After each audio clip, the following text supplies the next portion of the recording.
बहुत बहुत शुक्रिया आपका इन तमाम बड़ी जानकारियों के लिए, बड़े अपडेट्स के लिए। बढ़ेंगे आगे। ज्योति मल्होत्रा जासूसी मामले में बड़ा अपडेट सामने आ रहा है। एनआईए की टीम ने ज्योति से पूछताछ की। फ्रीडम ऑफ एक्सप्रेशन की बात कर रही है ज्योति।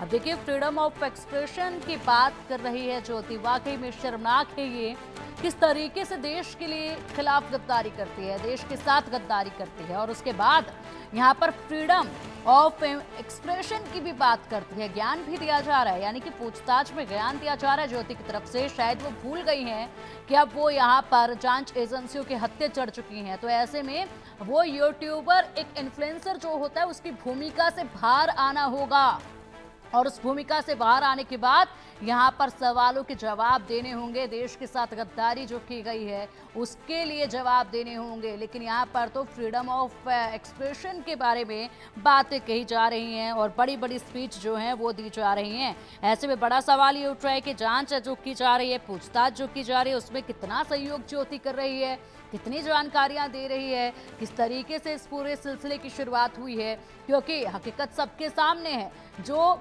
ज्योति की पूरी वीडियो, इस पूरी जिंदगी नजर आती है यूट्यूब पर, उसके बिल्कुल उलट उसकी हकीकी जिंदगी है। उसके पारिवारिक जो लोग हैं वो बयां कर रहे हैं हकीकत कि आखिरकार किस तरीके से वो जिंदगी यहाँ पर जीते हैं। लेकिन पूरी तरीके से एक इमेज जो है वो दुनिया के सामने ज्योति की अलग ही निकलकर सामने आई है।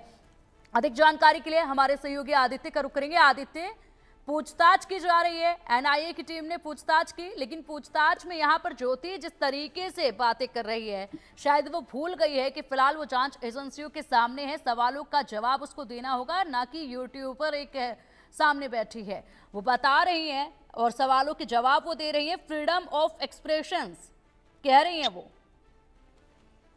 जी पिंकी, बहुत ही बड़ी बात है कि वो कितना अंदर से कितने स्ट्रांग महसूस कर रही होगी। आखिर किस दम पे वो इतना कह रही है, वो समझ से पड़े है। पुलिस ने उसको गिरफ्तार किया है, पुलिस लगातार उससे पूछताछ कर रही है और लगातार पूछताछ में अपने फ्रीडम ऑफ एक्सप्रेशन का जिक्र कर रही है। और वो बार बार कह रही है कि हमने कोई जानकारी नहीं दी या हमने कोई सूचना जो है वो पाकिस्तान को नहीं सौंपा है। लेकिन जब उसके पूरे टाइमलाइन पे आप जाते हैं, 2023 से लेकर के 2025 तक के टाइमलाइन पे जाते हैं, जब पहलगाम की घटना हुई और पहलगाम की घटना के बाद भी वो प्रोपेगेंडा वीडियो डाल रही थी। पहलगाम घटना के बाद वो पाकिस्तानियों का विरोध करने के बजाय भारतीय जो वहां पर जो टूरिस्ट गए थे उनके ऊपर में वो आरोप उल्टा लगा रही थी कि ऐसे जगहों पे क्यों जाना है। साथ ही वो लगातार ये भी कह रही थी कि सुरक्षा व्यवस्था है वहां पे लूप होल है। आप समझिए कि लोग कहेंगे, या उसके परिवार परिजनों से बात हमारी हो रही है, परिजन साफ साफ कह रहे हैं कि हमारी बेटी का कोई गलती नहीं है, वो पाक साफ है, किसी तरीके से कोई प्रोपेगेंडा नहीं है। लेकिन जब आप समझेंगे कि वो जिस तरीके से वीडियो डाल रही थी, वो जहां जहां जा रही थी,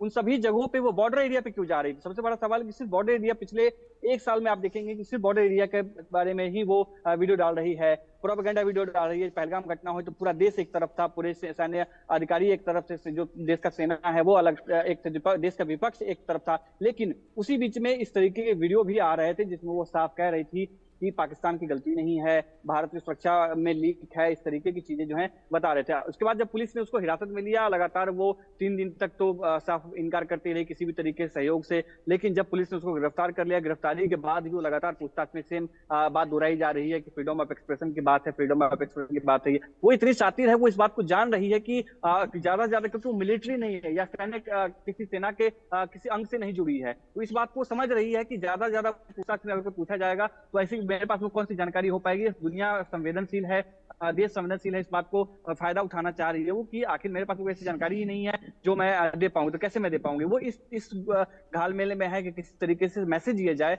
कि मेरे पास में कोई जानकारी नहीं है। लेकिन हिसार पुलिस जो है लगातार उसकी जांच कर रही है। उनके जो इलेक्ट्रॉनिक्स डिवाइसेस जो पुलिस ने हिसार से मिली हैं, पुलिस जब जो किए हैं, उसमें कई अहम जानकारियां जो हैं वो मिल रही हैं। आखिर दानिश से भेंट क्या हुई, कब हुई, इस बारे में भी जानकारी ली जा रही है। जो पूछताछ में बताया है ज्योति ने कि उसको जो हरकीरत सिंह है, हरकीरत सिंह ने पहली जो जांच कराई थी, भेंट करवाई थी उसके माध्यम से। और हरकीरत जो है वो भी पुलिस के रडार पे है। पुलिस ने उसको अभी गिरफ्तार नहीं किया है, 2 दिनों को पूछताछ के बाद उसको छोड़ दिया गया है, लेकिन अभी भी पुलिस के वो नजर में है। और पुलिस लगातार उसके भी जो पेपर डॉक्यूमेंट्स हैं या पेपर जो उनके इलेक्ट्रॉनिक डिवाइसेस हैं उसकी जांच कर रही है, जिसके बाद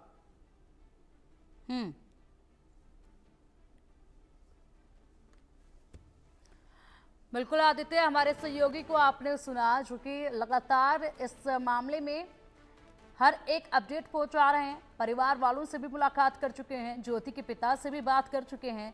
तमाम तरह की जानकारियां जो सामने आई हैं परिवार वालों की तरफ से, यानी कि परिवार को कुछ भी मालूम नहीं था, लेकिन परिवार को ना मालूम हो और उसके बाद जो है ज्योति अलग अलग देशों में घूम रही है। 8 कंट्रीज में वो अब तक घूम चुकी है, वो भी वीआईपी ट्रीटमेंट के साथ।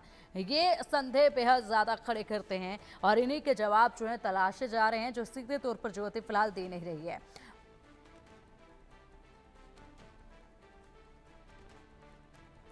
बढ़ेंगे अब आगे। पंजाब के गुरदासपुर से